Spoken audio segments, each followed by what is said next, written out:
তো চলো সবাই ভিডিওটাকে শুরু করা যাক। আমাদের রুমে দেখো না লাইট কম। তো হ্যালো গাইজ, আমরা রেডি হয়ে গেছি। সকালবেলা উঠে বিরিয়ানি করে নিয়েছি। সামনে এবার বলো, এই যে আমরা রেডি হচ্ছি। এই যে এই একটা মাল আরও আছে, আমার দিদি বাইরে আছে আর কি। যাই হোক, তো আমরা রেডি হয়ে সমুদ্রে গিয়ে দেখা করছি। বাই। এখন এখন মানে এখন নাই, একটু পরে দেখা করছি। তো আমার গোপুসোনা উঠে পড়েছে। দেখো গাইজ, আমরা মুড়ি ফুড়ি এনেছি। মানে দিদি আমার মুড়ি মাখতে বসে গেছে বিকজ ইটিং ফার্স্ট গাইজ। এবার মেকআপ করতে বসবো। হ্যাঁ, women.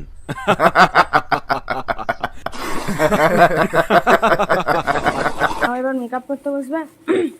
আর আমার তো কিছু বলার নেই, আমি রাখছি এখন। So let's start.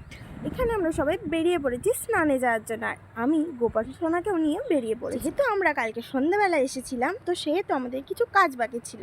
তাই জন্য আমরা কিছু কাজ সেরে, আর এই দেখো এটা হচ্ছে বাইরের ভিউজটা। বাইরে সেরকম কিছু ছিল না, বাট আরও আশেপাশে আরও তো হোটেল থাকতেই পারে, সেটা আলাদা ব্যাপার। আর এটা ছিল সেই হোটেলটা যেখানে আমরা ছিলাম। হাই করো, হাই হাই করো। সত্যি কথা বলতে দেখো, আমি দীঘা প্রায় 3-4 বার যাওয়া হয়ে গেছে, বাট কেন জানি না সমুদ্র আমাদেরকে টানে। আমরা প্রায় দীঘা ঘুরতে যাই। এমনিতে আমার খুব ঘুরতে ভালো লাগে, বাট আমার জার্নি করতে না ঠিক সেরকম একটা ভালো লাগে না।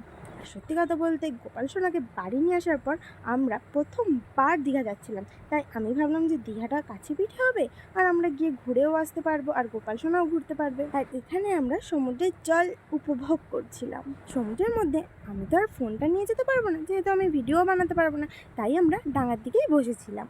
সো আমরা স্নান টান সেরে এই রুমে চলে এসেছিলাম। মাঝে কিন্তু খাওয়া দাওয়া আর ঘুমটাও ছিল। তারপরে আমরা সন্ধ্যেবেলা সাজুগুজু করে সবাই বেরিয়েছিলাম একটু ঘুরতে। আর তোমরা নিশ্চয়ই জানো, সন্ধ্যের পর দীঘাতে বহুত ভিড় হয়, অনেক লোকের আনাগোনা থাকে। আমি মনে হয় ঢং করতেই জন্মগ্রহণ করেছি, সব জিনিসেই হাই। আমার মনে হয় একটাই পোজ। আর এটা ছিল আশেপাশের ভিউজ। আমরা এর ভেতরে ঢুকে মার্কেটে গিয়েছিলাম। আর মার্কেট থেকে আমরা অনেক কটা ব্যাগও নিয়েছিলাম, বাট আমি সেই ব্যাগগুলো এখনও তোমাদেরকে দেখাতে পারছি না। সো ঘোরাঘুরি শেষে আমরা চলে এসেছিলাম আমাদের রুমে। তারপর আমরা করেছিলাম নিজেদের মাংস রান্না, কারণ আমরা ভেবেছিলাম যে আমরা দীঘাতে গেলে এবারে নিজেরা রান্না করে খাবো। তোমরা যেই হোটেলে আছো সেই হোটেলের মালিককে তোমরা জিজ্ঞাসা করে অবশ্যই তোমরা রান্না করতে পারো, বা তারা যদি বলে যে না আপনারা রান্না করতে পারেন না, তাহলে তোমাদেরকে নিশ্চয়ই খেতে হবে।